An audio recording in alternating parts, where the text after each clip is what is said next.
What's going on, Tea Weirdos? This is Denny. And this is James from TeaDB, bringing you episode 261. Episode 261, robot voice. We don't rehearse these things ahead of time, that's for sure. So we got some tea from a company called Healthy Leaf. Mm-hmm. Might be a little bit difficult to Google them. Healthy Leaf Premium Whole Leaf Tea. There's probably a URL in the back, maybe. Nope. No. But this is some Pu'erh tea. I've not had this before. Yeah. It's the Bulang Ancient Tree 2012. It's a ripe. It's Oh, it's right. Okay. Yeah. I didn't even know that. I believe it is. Okay. We'll taste it and see. If it's not a ripe, that means that's some magical stuff is happening inside of this area. Yeah. Okay. So I really enjoyed this, and they sent a huge amount. Okay. And so I had a couple of sessions with this and was just like, this is super solid. So I wanted to bring it on the show. I would say it's not like the most incredible ripe pu'erh in terms of yeah, that's right. But exactly. But in terms of value, and it's just nice. It's like a nice, creamy, well-balanced ripe. It's got some age on it. Comes from the Bulang. Kind of menthol-y. Yeah, it's got a little bit more going on than just your typical vanilla cherry vibe, but it's still quite good. Mm-hmm. No idea how much leaf I'm using right now. It's quite a bit. Yeah, and it will... ripes, I've just been going like complete to 11 on ripes, and I don't know, like...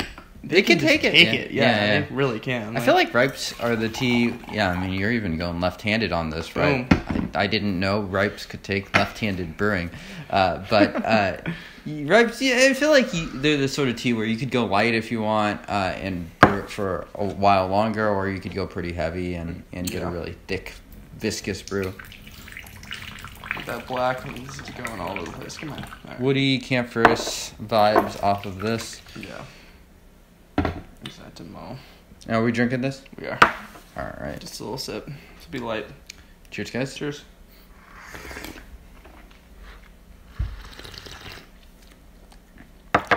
Clean. It's got good body. Got good texture already. Yeah. And it looks like this leaves are pretty compressed. Taking a little bit to open up. Yeah, definitely. As far as that goes. Yeah. This will go from a nice light red to pitch black. Yeah. And are ripes a year-round tea for you, Denny? Yeah, although I wasn't drinking them in the winter. Oh, really? Not as much. That's intuitively when you I know, think right? I was doing more raw pu'erh in the winter time, and then oolongs to sort of offset the intensity. So that's sort of what my winter looked like. This we're in and approaching spring, and it's there's something strangely refreshing about ripe for me. It's just not so ass kicking. So I tend to enjoy it in the afternoon, and you don't like a good ass kicking in the afternoon? I don't like it. The good ass kicking is for the morning. Okay, yeah. So this is definitely for me an afternoon tea, and we're just sessioning this. I mean, as much as like we can chat about this tea, I think it's just really solid. It's really tasty. It's good. Yeah. We'll continue on here. Cheers. Cheers.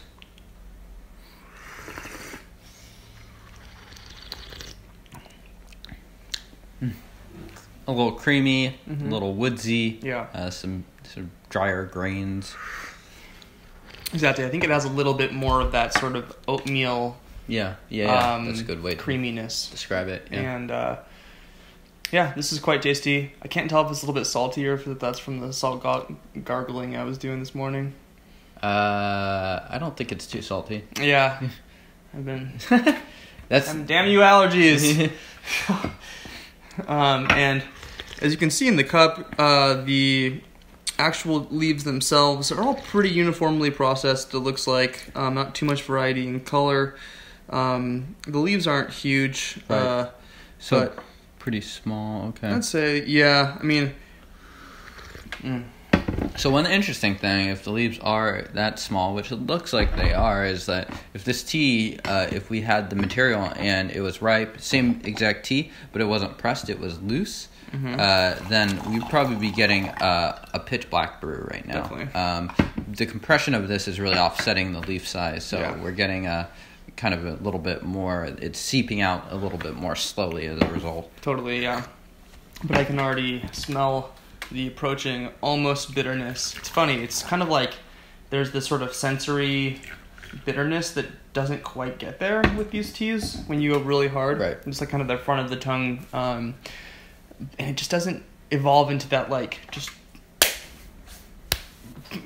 pounding of a Pu'erh experience that a raw will. Right. And yeah, this is lovely. I enjoy it. And do you like the brews when they're a little bit lighter, or like when they're hitting full blast for something like these ripes? For me, I think that the actual sweet spot tends to be about the liqueur texture. And so if I'm reaching that like right now, I think it's perfect. It's silky, it's full bodied, it has that creamy milk, half and half kind of texture drinking it almost. So for me, I really love hitting that sort of textural peak, and then whether or not it's light or dark, you know, not a huge deal. Not as much of it as important.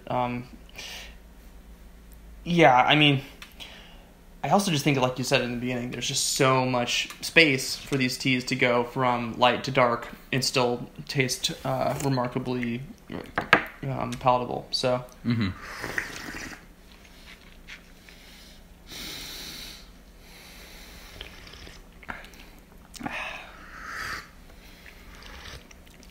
Probably the richest brew right here. Yeah. There's a little bit of nuttiness, maybe like an acorn kind of a vibe happening. And this tea is great. It's just, I think one of the hallmarks I'm looking for in a good ripe is that it doesn't taste fishy or basement smell. Right. You know, that it has a sort of cleanness, it has finesse and longevity. I think this category tends to be a little bit more narrow in terms of the diversity of flavors that you're going to get, so I don't mind that it tastes like a typical ripe. It's just mostly about like kind of nailing the fineness of that. Right. Clean, smooth, Yeah, and as you can see, I'm brewing these for quite a bit of time still, and there's a lot of leaf in there. Water's cooled down a little bit, but I mean, this will continue to just get more and more intense, and the leaves haven't even expanded yet. If I really wanted to go crazy next time, I could take a tea pick and just sort of work on the leaves in there a little bit, open them up, and then the next brew would be probably insane. Yeah, or you could break it up really finely when you're breaking up the loose leaf as well. Yeah, I tend not to enjoy doing that quite as much because I do like to brew without a filter, and the particulate can be a pain in the butt. Yeah, sometimes. you'll get a lot more broken leaf, especially with a tea like this where it's pretty much impossible to separate it leaf by leaf. Right. Yeah. Cheers. Cheers.